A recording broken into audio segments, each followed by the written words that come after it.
قربانی کن لوگوں پر واجب ہے؟ ایک مسلمان جو مقیم ہو، مسافر نہ ہو، آزاد تو سبھی ہیں، ٹھیک ہے، بالغ ہے، مرد ہو یا عورت، اگر وہ مالک نصاب ہے، لائبلٹیز کو ہٹا کر، ضروریات زندگی کے سامان کو ہٹا کر، اس پر قربانی لازم ہے۔ قربانی کا جو واجب ہے وہ قرض لے کر کے بھی پورا کرنا ہوگا۔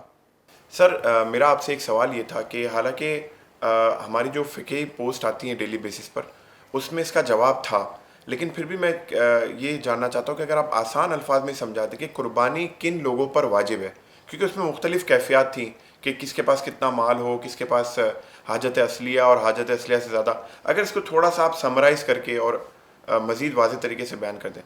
بسم اللہ الرحمن الرحیم۔ چند شرائط ہیں، ہر شخص ان شرائط کو صحیح معنوں میں سمجھ لے اور قربانی کے ایام میں انہیں دیکھے، اگر وہ شرائط اس میں پائی جاتی ہیں قربانی کرنا اس پر لازم ہوگی۔ ایک مسلمان ہے، آزاد ہے، بالغ ہے، مقیم ہے، مسافر نہیں ہے، ٹھیک ہے، اور قربانی کے ایام ہیں، صحیح، 10، 11، 12 ذی الحج، وقت جو ہے وہ صبح صادق سے ویسے اسٹارٹ ہوتا ہے اور 12ویں کے غروب آفتاب تک، اس ڈیوریشن کے اندر وہ چیک کرے گا کہ اس کے پاس نصاب ہے یا نہیں ہے۔ کیا دیکھے گا؟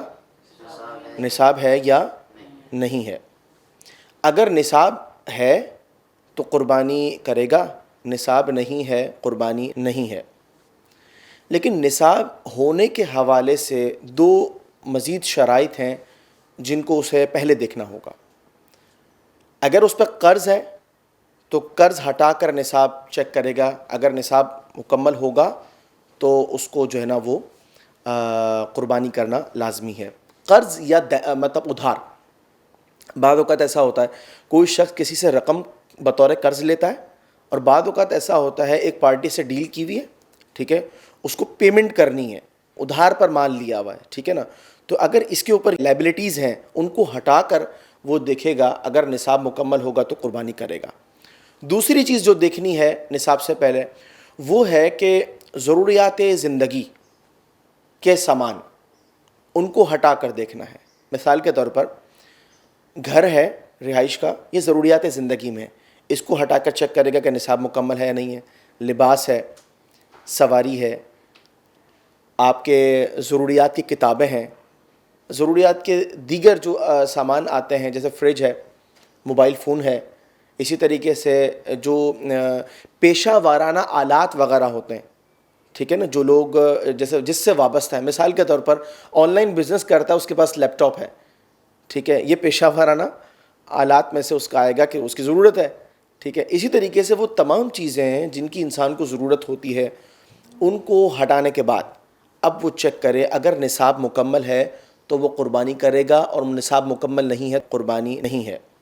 اب ہمارا جو مرکز ہے نا سارا، وہ ہے نصاب کا صحیح معنوں میں سمجھ لینا۔ شریعت یہ کہتی ہے کہ کسی شخص کے پاس 52.5 تولہ چاندی ہو، یا پھر 52.5 تولہ چاندی نہیں ہے، کم چاندی ہے، کچھ اضافی سامان ہے جو ضروریات زندگی کے علاوہ ہے، ٹھیک ہے، یا کیش پڑا ہوا ہے، ٹھیک ہے، 52.5 تولہ چاندی کی مالیت کے برابر اگر اس کے پاس ملکیت ہے نا تو اس پر قربانی لازم ہے۔ اب ہم اس کا پورا خلاصہ ایک نکال لیتے ہیں اور مزید آسان الفاظ کے اندر ان 5 چیزوں کو کیلکولیٹ کرنا ہے: سونا، چاندی، کیش، مال تجارت اور ضروریات زندگی کے علاوہ سامان، ان کو ملا کر کے چیک کریں۔ 52.5 تولہ چاندی کی رقم جو اراؤنڈ 80,000 ہے، اگر وہ کمپلیٹ ہو جاتی ہے تو قربانی کرنا لازم ہوگی، چاہے قرض لے کے کریں۔